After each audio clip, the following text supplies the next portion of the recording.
se demande comment les castes peuvent survivre dans l'Inde d'aujourd'hui. En 1853, Karl Marx avait prophétisé que la construction des voies ferrées allait modifier la division du travail en Inde et du même coup ruiner le système des castes. Il apparaît aujourd'hui que Marx s'est trompé. Les chemins de fer quadrillent le pays depuis longtemps et les castes sont toujours là, même si elles n'existent plus officiellement. Elles jouent par exemple un rôle déterminant dans les élections, ce qui fausse complètement la démocratie. La discipline de vote est pratiquée systématiquement à l'intérieur des castes. Les candidats, quel que soit leur parti, représentent avant tout les intérêts d'une caste ou d'une alliance de castes. Et la politique, toute idéologie mise à part, est devenue un rapport de force entre castes rivales. Les castes résistent même à la prolétarisation. Les Indiens du Sud qui s'entassent dans ce bidonville de Bombay ne sont pas totalement déracinés. Ils se retrouvent entre parents et alliés du même village ou de la même région. Dans les villes, la solidarité de caste joue aussi dans le travail. Certaines administrations constituent de véritables chasses gardées pour telle ou telle caste.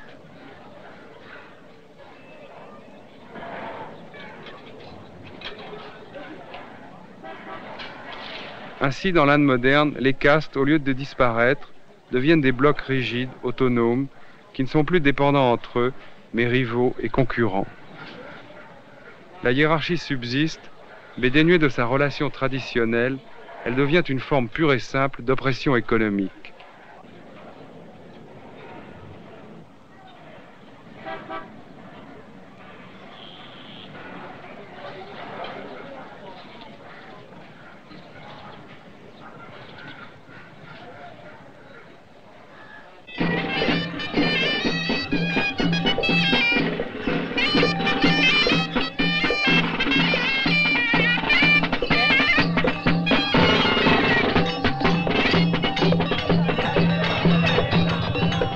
Dans une rue de Madras, nous croisons un enterrement.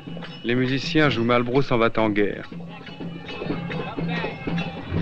On transporte le cadavre couvert de fleurs jusqu'à l'endroit où il sera brûlé. Je ne vois ni douleur, ni larmes, pas même de tristesse. À nous, pour qui la mort est si dramatique, cet aspect de la religion hindoue est stupéfiant.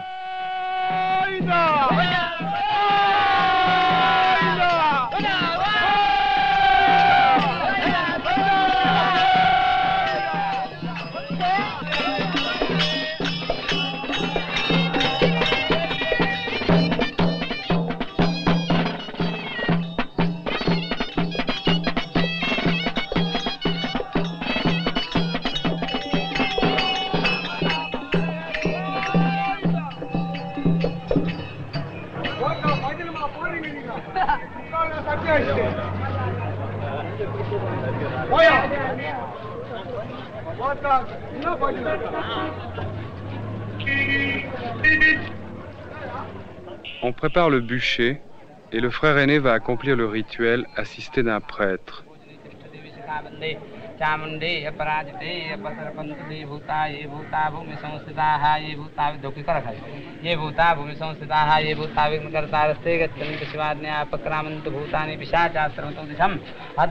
Des boules de riz sont placées sur la bouche et le front du défunt.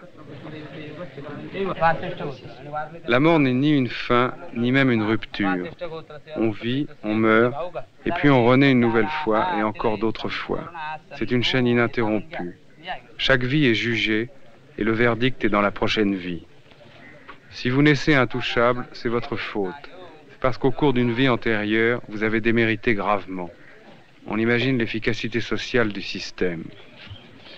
Aucune sanction n'est définitive, comme le sont l'enfer et le paradis des chrétiens. Ceux-ci jouent leur destin une fois pour toutes. Les hindous, eux, sont jugés avec sursis, un peu comme si leur conduite était comptabilisée de naissance en naissance.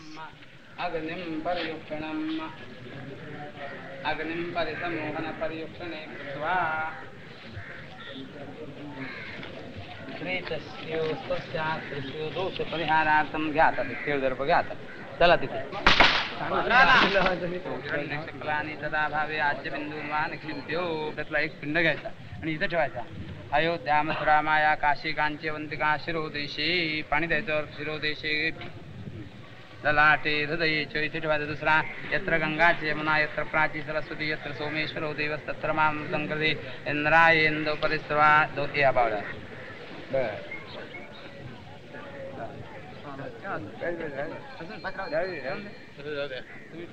प्रेतपिण्डेभ्यानलेपनार्थे चन्दनं पुष्पं तुलसी पत्रञ्च उपतिष्ठताम्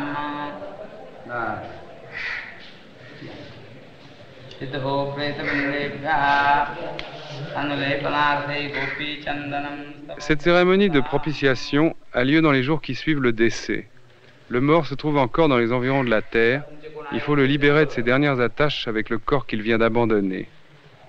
Le plus proche parent du défunt entre en contact avec lui, l'assure de la fidélité des vivants et l'invite à descendre dans les boules de riz préparées à cet effet. Parmi les offrandes, il y a des fleurs, de l'urine, des excréments de vaches, de la terre et du feu.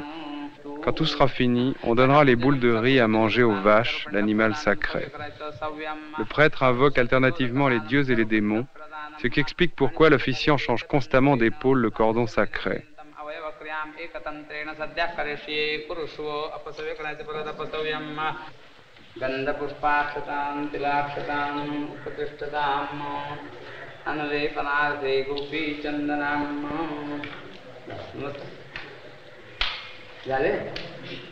झालं का तुम्ही यायचं जरा तुम्ही तिघे भाऊ या तुम्ही उठून उभे राहा नमस्कार करा इदं फलं मया देव स्थापितं पुरतस्तोते तुम्ही सुफलावाप्ते भवे जन्मजन्मनि सुफलाश्च मनोरथाः जय देव महाराजांचे वडील त्या मुलांनी ही औषधी क्रिया 12 दिवसापर्यंत जी काय करायची त्याप्रमाणे त्यांनी केलेली आहे मान्य करून घ्या सर्व प्रकारे कल्याण करा लहान थोर मंडळी त्यांना सुखी राखा अन्न वस्त्र द्या विघ्न संकट दूर करा अथवा आचम्य केशवाय नमः नारायणाय नमः माधवाय नमः डोळ्यात पंडवाचा विष्णवे नमो विष्णवे नमो विष्णवे नमः परतपस्वे करायचा अपसव्यम श्रीरूपा पाशकलश हस्ताम करवाहना श्वेतामौक्तिकभूषाढ्याङ्गादङ्गा लोम्नो लोम्नो जातं पर्वणि पर्वणि यक्ष्मं सर्वस्मादात्मसंग्राम ते उदुत्यञ्जातवेदसं देवं वहन्ति केतवाः दृश्ये विश्वाय सूर्यं सर्वाङ्गे विलिम्पयितो सव्यं भस्मादाय मानस्तोकेति कुत्सो रुद्रो जगति भस्मादाय डाव्यावर बसू घ्यायचं ईशान सर्व विद्यानाम ईश्वर सर्वभूतानां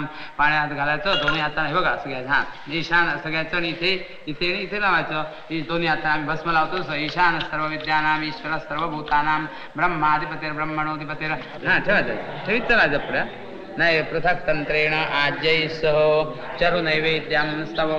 Ainsi libéré, l'âme du défunt pourra revenir dans un autre corps ou disparaître à jamais. Car le but suprême, c'est un jour de ne plus renaître, de se fondre une fois pour toutes dans l'absolu, dans le néant du cosmos. Que peuvent signifier pour un croyant indien les notions qui nous sont chères de progrès, de liberté individuelle, d'élévation du niveau de vie? On lui enseigne de vivre et d'agir sans désir, de mépriser la réalité matérielle, d'accepter l'ordre des choses comme une sanction divine. Le système des castes exprime logiquement cette vision du monde. Pour que l'agriculture indienne se modernise, on comprend que ce n'est pas tellement une affaire d'engrais ou d'irrigation. Il faut surtout changer ce que les paysans ont dans la tête. Il faut qu'ils regardent le monde autrement.